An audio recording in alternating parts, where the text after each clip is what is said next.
Hello friends, मैं उस समय तो स्वागत करता हूं आप सभी का मेरे चैनल लेंडर्स 247 पे। तो फ्रेंड्स, आज के इस वीडियो में मैं बात करने वाला हूं लेजी पे के रिगार्डिंग। दरअसल आप में से बहुत सारे लोगों ने ये देखा था कि गवर्नमेंट ने बहुत सारे लोन कंपनीज और ऐप्स पे बैन कर दिया था 1 वीक पहले।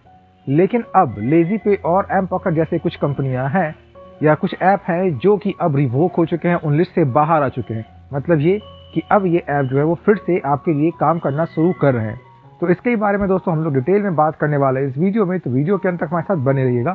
बट इससे पहले मैं वीडियो में आगे चलूं, अगर आपने अभी तक चैनल को सब्सक्राइब नहीं किया है तो चैनल को सब्सक्राइब कर लीजिए, इस वीडियो को लाइक और शेयर कर दीजिए, और हमारे को भी सजेशंस हो तो कमेंट बॉक्स में कमेंट जरूर कर दीजिएगा। आने वाले वीडियोस में दोस्तों मैं डेफिनेटली आपके कमेंट्स को कंसीडर करूँगा। आप लोग चाहो तो हमारे सोशल मीडिया प्लेटफॉर्म का भी फॉलो कर सकते हैं, उन सभी का लिंक डिस्क्रिप्शन बॉक्स में मैंने ऑलरेडी दे रखा है। तो दोस्तों, दरअसल यहाँ पे लेजी पे जो है इसे गवर्नमेंट ने बैन कर दिया था, ये काउज देते हुए कि लेजी पे ऐप जो है उसकी फंडिंग चाइना से होती है, यानी कि चाइनीज फंडिंग के कारण, चाइनीज कोलैबोरेशन के कारण लेजी पे और पेयू के बहुत सारे ऐप्स को बैन कर दिया गया था गवर्नमेंट की तरफ से।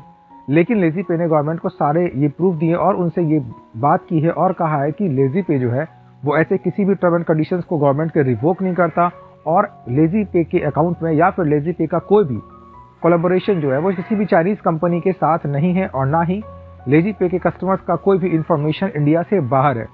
इस कारण से गवर्नमेंट ने लेजी पे किया हुआ बैन को लिफ्ट कर दिया है, यानी कि बैन को हटा दिया है। तो अब आप लेजी पे को वापस से यूज कर सकते हैं, और अगर आपका पेमेंट लेजी पे के पास बाकी है तो आपको वापस से कॉल आने लेजी पे से स्टार्ट हो जाएंगे। दरअसल मैं ऐसा इसलिए कह रहा हूँ क्योंकि लेजी पे जैसे ही बैन हुआ था तो बहुत सारे लोगों के कमेंट आने स्टार्ट हो गए थे कमेंट सेक्शन में या फिर हमारे टेलीग्राम चैनल पे। दोस्तों, हमारा टेलीग्राम चैनल भी है, डिस्क्रिप्शन बॉक्स में उसका लिंक दिया हुआ है, तो अगर आप चाहो तो उसको ज्वाइन कर सकते हो, जहाँ पे कि ऐसी डिस्कशन हम लोग करते हैं लोन्स या फिर अर्निंग से रिलेटेड। तो हमारे टेलीग्राम चैनल पर भी ऐसी बहुत सारी क्वेरी आने लगी थी कि लेजी पे बैन हो चुका है, तो क्या हमारा अगर हमने वहाँ पेमेंट नहीं किया तो क्या हमें पेमेंट देना होगा या नहीं देना होगा, या फिर हम मतलब वहाँ पे पेमेंट नहीं करेंगे तो कोई उससे इफेक्ट हमारे सिविल स्कोर पे तो नहीं पड़ेगा।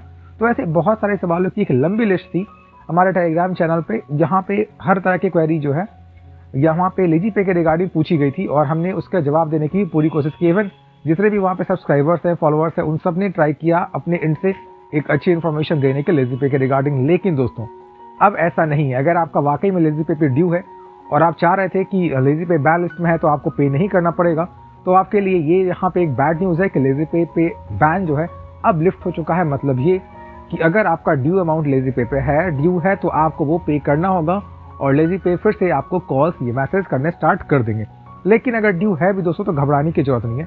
बहुत बार बहुत सारे लोग घबरा जाते हैं, टेंशन लेते हैं और सुसाइड तक कर लेते हैं लोन्स के रीपेमेंट ना करने की वजह से। लेकिन बिल्कुल भी डरने की जरूरत नहीं है, क्योंकि अगर मान लीजिए लेजी पे से आपने अगर लोन लिया भी है और लेजी पे रीपेमेंट के लिए आपसे कह भी रहा है, तो भी आप उसको जेन्युइन काउज देकर कुछ समय तक उनके पेमेंट को होल्ड कर सकते हैं, कुछ उनका लोन मॉरेटोरियम कर सकते हैं, या फिर आप आगे का टाइम उनसे ले सकते हैं लेजी पे से, जिससे कि आप उनका रीपेमेंट सही से कर दो, टाइम से कर दो। दोस्तों, यहाँ पे टेंशन लेने की बिल्कुल जरूरत नहीं है, क्योंकि अगर आपने लेजी पे से लोन लिया भी है तो बिल्कुल भी टेंशन नहीं है, क्योंकि अब ये लिफ्ट हो चुकी है। और अगर आप न्यू यूज़र हैं, आप लेजी पे का यूज़ करना चाहते हैं, बहुत सारे ऐसे कस्टमर्स हैं जिनको कि लेजी पे की फैसिलिटीज़ काफ़ी पसंद थी, क्योंकि लेजी पे आपसे कोई एक्स्ट्रा चार्जेस नहीं लेता। आई मीन कि अगर आपने वहाँ पे 500 रुपये खर्च किए हैं तो आपको सिर्फ और सिर्फ 500 रुपये ही जमा करनी होती है, उसमें वापस से कोई इंटरेस्ट जमा नहीं करना होता। तो ऐसे बहुत सारे लोग हैं जिनको ये लगता है कि 1 महीने तक हमें ये 1 महीने का जो है वो गैप मिल गया पेमेंट को वापस से देने में। तो उन लोगों के लिए ये एक अच्छा न्यूज़ है, एक गुड न्यूज़ है कि लेजी पे वापस से एक्टिव हो चुकी है और आप उसका इस्तेमाल ईजिली कर सकते हैं। दोस्तों, मैं उम्मीद करता हूँ कि आपको वीडियो अच्छी लगी हो। अगर आपको वीडियो अच्छी लगी तो वीडियो को लाइक कर दीजिएगा, इसे अपने दोस्तों में शेयर कर दीजिए, और अगर अभी तक आपके अपने चैनल लेंडर्स 247 को आपने सब्सक्राइब नहीं किया है तो चैनल को सब्सक्राइब जरूर कर लीजिए। Thank you for watching.